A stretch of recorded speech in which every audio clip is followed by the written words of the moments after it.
Thank you, everyone, for getting here, despite the torrential weather and the bomb cyclone that hit the Sydney region. I didn't even know that was a thing, actually. So thank you to Michael, Cameron, Peter, Sally, and Barry for your inspiring words today. Firstly, I'd like to acknowledge the Gammaray Gal people, their country, spirit and traditions as customary owners of the lands upon which the Taronga Zoo stands. I'd also like to acknowledge Aboriginal and Torres Strait Islander people here with us today and their connection to country. Thank you, Michael, for your welcome to country. I really learnt a lot about sort of totem animals from this region. I was born in Adelaide, the land of the Kaurna people, and I know that emu is that totem animal, but that was really interesting. And also your message regarding why we need to care for the environment and care for country, it was fantastic. And also it was great for Sally to speak about our calling to protect the environment. And I know all of you here today are here because you are passionate about caring for our environment, caring for our species, not just here in Australia, but also globally. And yeah, certainly I grew up on a hobby farm in the Adelaide Hills and always loved nature. But then went off and became a lawyer, worked in London on sort of as a banking lawyer and working on all the products that caused the global financial crisis. And then when that happened, I was like, I've had enough of this. I've never actually really liked it anyway. And went and travelled through sort of Africa, South America, doing environmental volunteering. And that's certainly like travelling through the Amazon, certainly was my calling, where I went, I want to do something with my career and my sort of legal knowledge and my skills to protect the environment, and then did a Masters of Environmental Law here in Sydney at Sydney Uni, and then lucky enough to land a job at the Department of Environment and worked on environmental legislation. But my dream job was always to do international environment work, and I think I'm so lucky to be able to represent the Australian government, working with other countries to try and come up with global environmental solutions to what we're dealing with, which is like a biodiversity crisis, a pollution crisis and a climate crisis. And I was lucky enough last year, representing the Australian government, to be able to go back to the Amazon and to actually sort of see the work that's happening there. But it is so shocking to see the lungs of the earth going through drought, going through fires, and if we lose that, there'll be sort of a tipping point in the world's sort of biodiversity, and we all need to work together in Australia and with our global partners to try and address these global environmental issues. And also I'd like to say what an honour it is to be the chair of the Australian Committee of IUCN for the last year and a half. And I also want to thank Peter for all his expertise, and as the IUCN Vice President, he brings great Australian expertise to that organisation. And also you've done an excellent job representing Oceania's interests as the Oceania Regional Councillor for IUCN for the past 9 years. So thank you, Peter. It's really been great to hear some of the success stories, such as the red handfish under the Threatened Species Action Plan as well. But obviously more work needs to be done, and it's going to be great to be here for the next 2 days to hear from our members, experts, NGOs and organisations regarding how we can come up with some more solutions to protect our iconic species here. And maybe one day, I know Sally would hopefully be able to go and see those giant clams in Samoa and take her son there. I think that, again, what happens overseas hits our shores here in Australia as well. I'll talk a little bit about ACIUCN. It was established in 1979, so it's been operating for over 45 years. And really that collaboration that we bring, have government members, we have NGOs, we have Indigenous peoples organisations working together with the IUCN commissions, with experts and other stakeholders to address conservation challenges and advance the IUCN vision.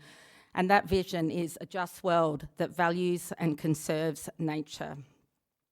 We have 56 organisations who are our members, and over 1,000 IUCN Commission experts that contribute to the IUCN knowledge products, their policies and programs. And also our National Committee collaborates with other international committees. And as the chair, I work with other sort of national committees, France, Canada, in the Pacific, and they really look up to us. We have a really well-functioning, fantastic committee who are so committed to delivering conservation outcomes for Australia. We're lucky enough to have like paid staff, which really helps us be able to put on big events like this, as well as all the webinars and other work they do, and it's fantastic. I really applaud the work of Sarah Turks and Lisa Malcolm to put on this sort of event today, so thank you. I know how many extra hours you put in to make this all happen today. And it's great to see this next sort of event in our theme of implementing the CBD's Global Biodiversity Framework targets.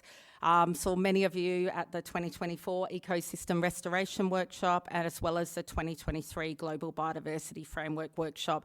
And those reports, we deliver them to the Environment Minister, and it really helps to inform the work that we do on our Threatened Species Action Plan and our strategy for nature. And it's great to see all the experts, practitioners, stakeholders who have expertise in species survival, species conservation here today. I'd like to also thank the Taronga Zoo and the Taronga Conservation Society team members and your, Cameron, the CEO, for being here today. You really helped us to contribute to the program and put this symposium together behind the scenes. Also our programming partners, the IUCN Species Survival Commission, the Zoo and Aquarium Association, and Reverse the Red Coalition. Also, I'd like to thank all the sponsors for supporting this event, the New South Wales Government, New South Wales National Parks and Wildlife Service, the ACT Government Environment Directorate, Bush Heritage Australia, and WWF Australia. And also the steering committee, who volunteered so much of their time outside of their day job to make this event happen, recommend speakers. So that was Andrew Elphinstone and Monique Van Slies of Taronga Zoo, Dr. Kira Milam, Dr. Andy Shepherd, James Biggs, and Dr. Anne Wignall from the IUCN Species Survival Commission, Dr. Rosie Cooney from the ACT Government, Darren Grover from WWF, Bruce Hammond from Bush Heritage, and Dylan Persh and Elliot Bell from our Department of Climate Change, Energy, Environment and Water. Also, I'd like to thank Liz Dunlop, who in my team, who's the IUCN focal point for Australia, and Dylan Persh, who's the IPBES focal point for all your help and support for the event. Sarah and Lisa are here on hand to help you if you've got any queries during the course of the event. And also, just also like to mention quickly, we've got the IUCN World Conservation Congress coming up in October this year in Abu Dhabi. There's over 1,400 IUCN members are expected to sort of attend. And this is going to probably like up to 10,000 people are possibly expected. It's going to be the largest gathering in the world of nature conservation experts, leaders and decision makers, including state governments, as well as 140 state governments are members, as well as a lot of NGOs and other organisations. It's really going to help shape global priorities for nature conservation and climate change for the coming decade. And the motions that get agreed by the World Conservation Congress are really sort of taken note of and sort of provide sort of influence in the other global processes like the Convention on Biological Diversity. So at the zoo on Friday morning, we're also going to have a workshop which was going to provide a bit more detail about what's happening at the IUCN World Conservation Congress. Peter Cochrane, as IUCN Vice President, will give us an update on what's going to happen and how you can participate in the Congress.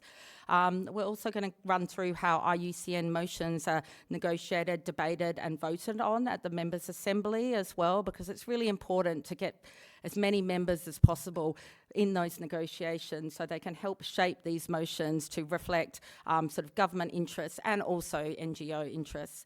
Also a bit of an explanation of the voting process, which is very convoluted. Peter will be looking to you to explain that all to us. And there'll be, of course, Q&A and discussion. So really welcome you, if you are free on Friday morning, to sort of come and attend that session. And also Taronga has kindly given everyone who's here today a free ticket to visit the zoo on Friday as well. So I hope you do have time to go and have a look around as well. So thank you everyone for attending today. I really look forward to continuing the conversation with all of you and helping to generate solutions to deal with species loss across Australia over the coming days. Thank you.